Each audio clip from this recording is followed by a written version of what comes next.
Life comes at you fast in college football. 1 second, you're a student at Notre Dame, thinking you're going to rush this field, beating Ohio State. The next second, Chip Trayanum plunging into the end zone, sending Ohio State home with a 17-14 win in the final seconds here at Notre Dame Stadium. That's Tim May, the 40-year vet. That's Andy Backstrom. If I sound out of breath, I am.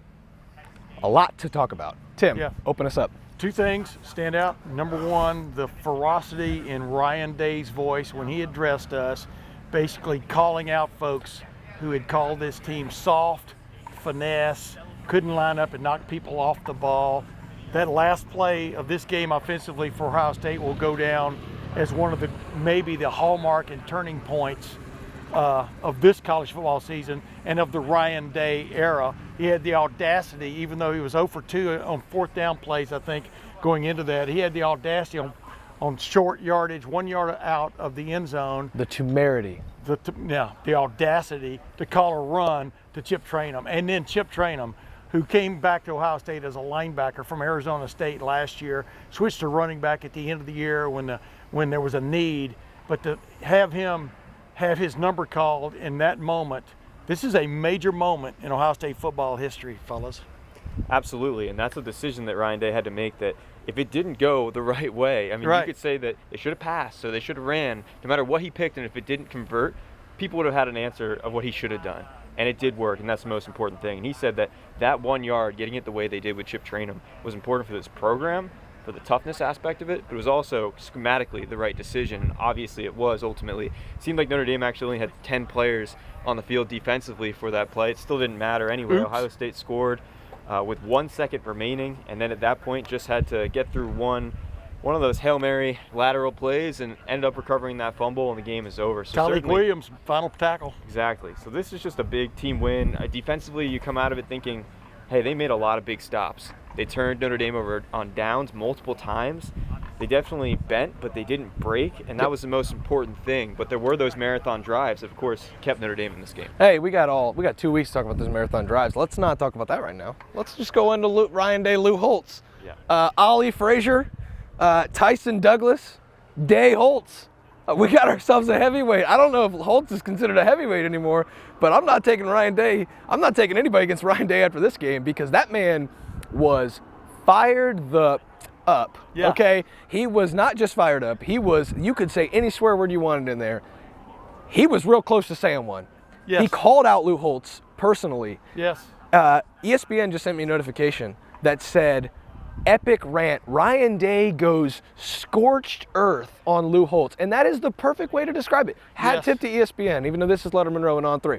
And you know what else is epic? But hold on a second, real quick. Lou Holtz was the head coach here in '96 when Ohio State went scorched earth on him. Yeah, well, it was just like, Lou, shut up. What are you doing?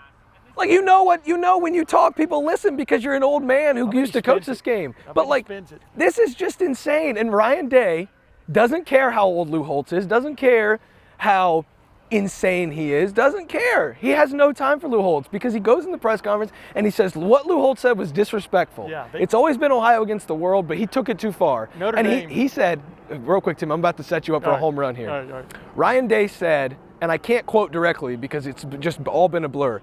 He said, I have a lot of other things I'd like to say, but I'm much more respectful than he is. Yes. Which is like, if you are trying to be as respectful as possible while also telling a guy to blank off, he did it as well as you possibly could. Right? That's as animated as you will ever see Ryan Day. Maybe if they win at Michigan this year, maybe. But that's as animated as you'll see him, Tim. I've never covered a coach who was more respectful of us and patient to answer the same question in different versions over and over as Ryan Day. Okay? This was a different Ryan Day. I'm wondering if it's going to change him just in his relationships, even with us. You know, if he hears a dumb question, he's going to call it out. You know what I mean? But, I'm sure Lou Holtz, knowing him, he probably will spin this, well, I really wanted to fire up Ohio State, because that's where I got my real good start in coaching, as assistant coach on that 68 national championship team. We'll see where he goes with it, but it's stunning what Ryan Day unleashed there. But, fellas, it all came down to that last play offensively for Ohio State. That took guts, that took audacity, And otherwise, I'm not sure what we would have heard from Ryan Day in that press conference. Do you know what else took guts and audacity, Andy, was Kyle McCord just being a menace on third down. Yeah. I don't have any other words to say it because, like, this guy is like, okay, you're going to bat down a screen pass on first down. I'm going to overthrow somebody on second down. Oh, by the way, it's 3rd and 19. I'm just going to fire a strike in there. Oh, it's 4th and 7, and I'm going to throw one, just a frozen rope over the middle. I don't know how to describe him, and Ryan Day said he's going to have to start thinking about him like that. Like, what he did on 1st and 2nd down was not what he did on 3rd and 4th down. It was weird, but it was very insane to watch in real time. It was clutch. I mean, you could say he has a dog in him, but you could also say he's a cool cat because he's got 9 lives apparently, because every time it seemed like they were down and out, he made a throw to keep them alive. And that's what you need in a quarterback. Ryan Day said, hey, great quarterbacks, they win in 2-minute drives. That's what Kyle McCord did tonight. I think we learned a lot about who Kyle McCord is. Was he perfect? No, he wasn't even close. But he made the throws at the right time to give his team a chance to win this game, which Ryan Day said is one of the greats in Ohio State history. I asked Jim Knowles, how does this rank among your wins? He said he's speechless. He doesn't even really know where it ranks. Yeah, he knows where that one, where a couple of plays ranked, though, that were big time with that stop. They had to get the ball back. And Marcus Freeman threw the ball. Yeah, but they had to get the ball back. Exactly. Marcus Freeman helped them, or the offensive coordinator helped them by throwing the ball in that drive. That's still dumbfounding, but it is what it is at this point. The defense still had to make the plays, and they did. But I'm telling you, the guy also sticks in my mind.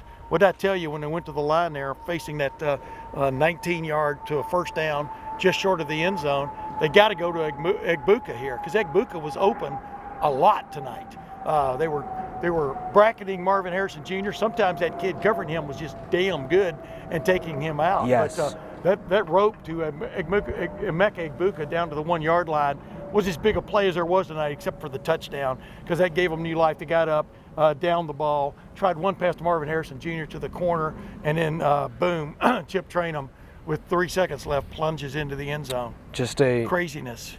Crazy game, crazy night. College football, man, it just delivers. That just what a joy to be in this stadium. A lot of fans going home upset. There's quite a few fans in Scarlet going home. We might get kicked. But they, even the ones going home upset, you got treated to a classic football game. I thought 1936 had broken out here. I thought it was going to be 7-2 at one point. I mean, the last time Ohio State lost to Notre Dame was in 1936 in this building, because most of this building is still here. They just added up to the edge, to the top of it, and it was just crazy how it's just like an auto race. When you got to pass somebody, you pass them. You know what I mean? No matter how tricky the track has been all the time. This reminded me of one of those old NASCAR races where everybody's being careful, and all of a sudden at the end, hey, there's a race to win. You got to go win it. Notre Dame played as gutsy as Ohio State did tonight. Just, boy, those play selections in their last real possession are perplexing. Final thoughts real quick? Yeah, I mean, to first go off of that, Notre Dame was down 10-0 in the second half, could have rolled over, didn't. They had 2 marathon-long drives. That rushing attack was quite impressive with Audric Estime and Jadarian Price. Yeah, a lot of pressure. They did what they needed to do to put themselves in a position to win this game. Obviously, they don't, and Ohio State wins this and goes into the bye week with a lot of momentum and in the right place, and hopefully you get Marvin Harrison Jr. to rest a little bit on that ankle. But boy, was he crucial. I mean, Ryan Day mentioned, hey, if Marvin Harrison Jr. doesn't come back, we always talk about with the college football playoff and the Peach Bowl, if Marvin Harrison Jr. came back, would they have gone to a national championship? Well, in this game, obviously not as big of scale. That's a good point. But he comes back. Yeah. He draws attention away from other receivers, and Emeka Egbuka has those crucial catches that put them down at the doorstep of the end zone to get that touchdown. Would that have happened if Marvin Harrison Jr. doesn't gut it out? Maybe not. Hey, there's somebody from Notre Dame standing over here probably trying to kick us off this field, so we're going to get out of here. Well, we got full coverage coming to LettermenRow.com, I promise. He's got a smile on his face. He's a nice guy. Yeah, he's a really nice guy. Thank you, sir, for allowing us to finish our video. Until we get back to Columbus, go to LettermenRow.com, $1 for 1 month, 50% off through Sunday night because the Buckeyes just beat Notre Dame. So, there's a little bit of a big game sale going on 3 for Lettermen Row. The 40-year vet, Tim May, he's going home. Andy Backstrom, he's going home. I'm going home too. We'll see you in the Horseshoe on Monday for the Monday after. Ohio State 17, Notre Dame 14. What a classic. See you guys in Columbus.